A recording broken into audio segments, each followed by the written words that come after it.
On a moonlit night, I set out on a drive to clear my mind. The open road seemed to stretch endlessly before me, offering solace from the chaos of my life. I turned up the volume on my favorite playlist and let the music guide me through the night. As I drove, I noticed a figure on the side of the road, a breathtaking woman in a flowing dress, her long hair dancing in the wind. Intrigued, I slowed down and rolled down the window. "Lost?" I called out. The woman turned to me, her eyes sad but captivating. "I'm trying to find my way back home," she replied in a voice as enchanting as a melody. Feeling a strange connection, I offered her a ride. She got into the car, and her presence seemed to fill the space with an ethereal energy. She smiled at me shyly and talked about many things, told me about her love for music and how she had dreamt of becoming a singer. Intrigued by her story, I asked her to sing. Her voice was mesmerizing, a hauntingly beautiful melody that seemed to echo in the night. As the notes rose and fell, a sense of melancholy swept over me, and I found myself captivated by her song. We got pretty close after talking for a while. We were definitely attracted to one another. She asked me to take her to a bridge at the edge of town and let her off there. I was reluctant to part, but did I have a choice?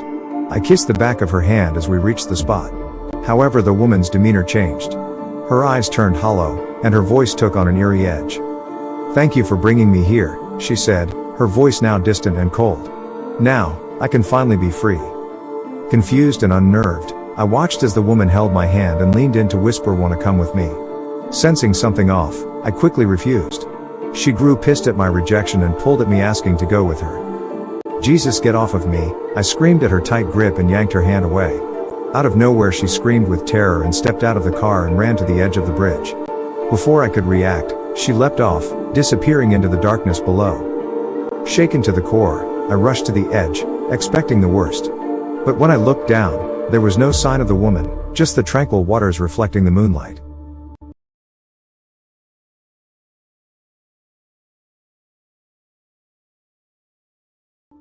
This story is from my grandpa. He's a retired long-distance truck driver, and he often drove throughout the night and early hours of the morning over unfamiliar roads. This one particular day, when my grandpa was in his 30s, it was between 2 a.m. and 3 a.m., and he was driving down a twisting country road that was so narrow, only one vehicle could fit at a time, so if two vehicles met from different directions, one would have to pull off the road to let the other pass. The road was empty save for my grandpa. On the right side of the road, there was thick woodland, and on the left, open fields and a lake. There were no street lights. The only light came from my grandpa's truck and the moon. It was pretty lonely. My granddad was going steady down the road, going a bit faster than he should. When my grandpa said this, I always took it to mean he was blazing down the road as fast as the truck could go. Listening to the radio and probably not paying much attention, when he suddenly felt hands on his shoulders and a voice whisper his name in his ear, so close that he felt the breath on his skin. He recognized the voice. It belonged to his mother, who had passed away a few years previously. Naturally, this spooked my grandpa and he instinctively hit the brakes. Seconds later, his headlights lit up a pile of 3 crashed cars that took up the entire road. My grandpa stopped just short of the wreckage, but if he hadn't braked when he did, he would have plowed straight into the cars. The occupants in the crashed cars were all severely injured and my grandpa was able to get emergency help. Had he joined the pileup, it probably would have meant a more dire outcome for all of them. There's a number of explanations for what my grandpa heard and felt, but my grandpa truly believes it was his mother giving him a warning.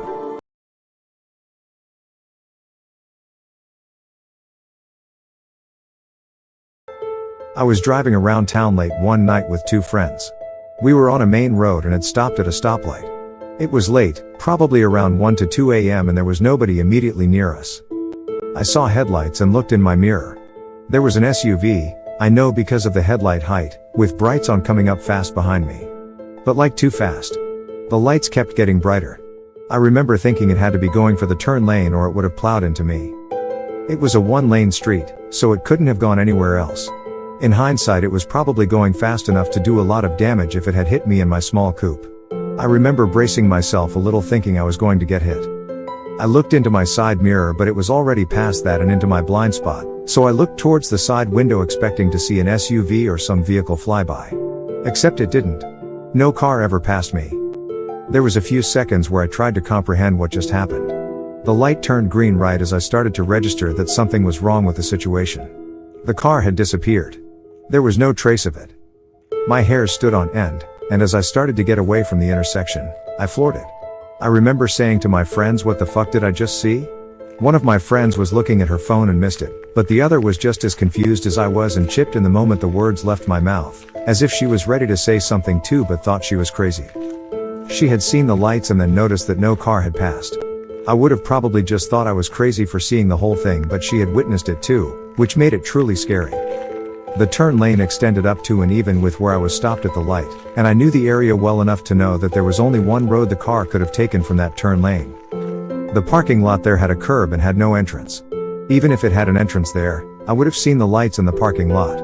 The car could not have come up on me that fast, turned, flipped off its lights, and stopped completely so that there were no brake lights that quickly. There was nothing there. In the time span that passed, it would have been impossible to turn and get out of my line of sight, especially when I moved seconds later, so there was no way to sit in my blind spot. And again, the car had been moving way too fast to stop before it passed my window, so that didn't make sense either. I kept trying to reason myself through it, but with everything I had seen it just didn't add up. No headlights. No brake lights. No car. As if it had never existed. To make matters more creepy, I had a nightmare the previous night about dying in a car wreck. I wrote it off as the night I almost got hit by a ghost car. Probably not the creepiest thing, but it has always stuck with me as one of the most odd and unexplainable things I've ever witnessed.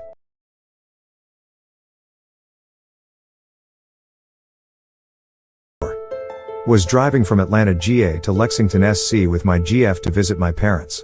I like to drive at night since there are less people on the road and I can take my time. At around 3 a.m. or so we are making good time. I had stopped at a gas station and picked up some coffee for us and we were due in about an hour.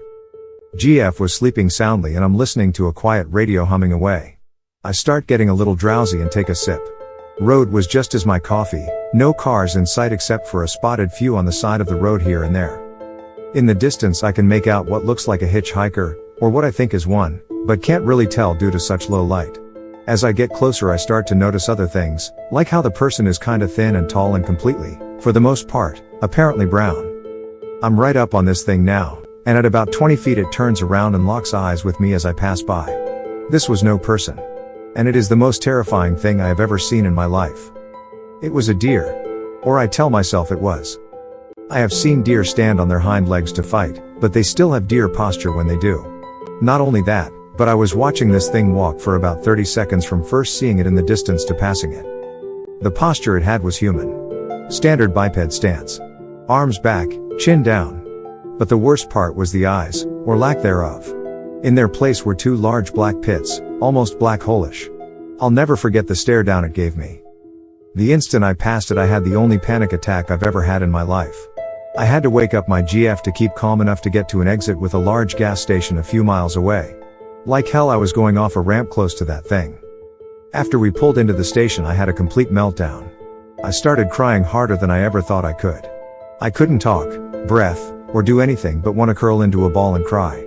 After around 30 minutes or so, she finally gets me to calm down enough to tell her what happened. While I don't think she believed what I think I saw, she knew that I was convinced and legitimately scared to death. Every once in a blue moon I will dream about it and wake up crying or in a cold sweat, and she will tease me about it or roll over and ignore me instead of comforting me about the one thing that I've ever been terrified of. But I know what I saw, and I know it will haunt me for the rest of my life.